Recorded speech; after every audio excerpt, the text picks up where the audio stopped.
আচ্ছা, আজকে আমরা দেখবো 37তম বিসিএস এর স্থান বিনিময়ের অঙ্ক। ঠিক আছে, তো এখানে বলা আছে দেখেন, 2 অঙ্ক বিশিষ্ট একটি সংখ্যার অঙ্ক ধরে স্থান বিনিময়ের ফলে 54 বৃদ্ধি পায়। কত বৃদ্ধি পেয়েছে? 54। ঠিক আছে, এখন বলা হচ্ছে অঙ্ক দরের যোগফল যদি 12 হয় তবে সংখ্যাটি কত? এখানে কিন্তু প্রত্যেকটা অঙ্ক দরের যোগফল 12। তা এখন আমরা কিভাবে করব দেখেন, আমরা কি করব যে প্রথমে স্থান বিনিময় করব। তো আমরা যদি এটাকে স্থান বিনিময় করি তাহলে কি হবে, আমাদের কিন্তু ধরেন আমাদের এখানে 57, এখন আমার স্থান বিনিময় করা হবে এখানে 75। তো এখানে ছোট থেকে বড়টা যাবে কেউ? যাবে না। তো এখন দেখেন সেম এটাও 75 এবং 54। ঠিক আছে, 72 থেকে 54 গেলে কি আমাদের হবে?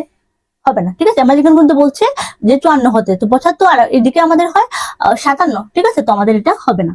তো আমাদের এটা হচ্ছে না, এটাও হচ্ছে না।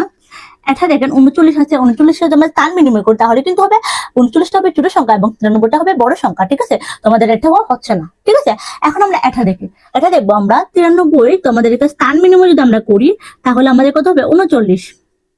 ঠিক আছে, তো 93 থেকে 39 গেলে হয় 54। তো আমাদের উত্তর কত হবে? 54 হবে।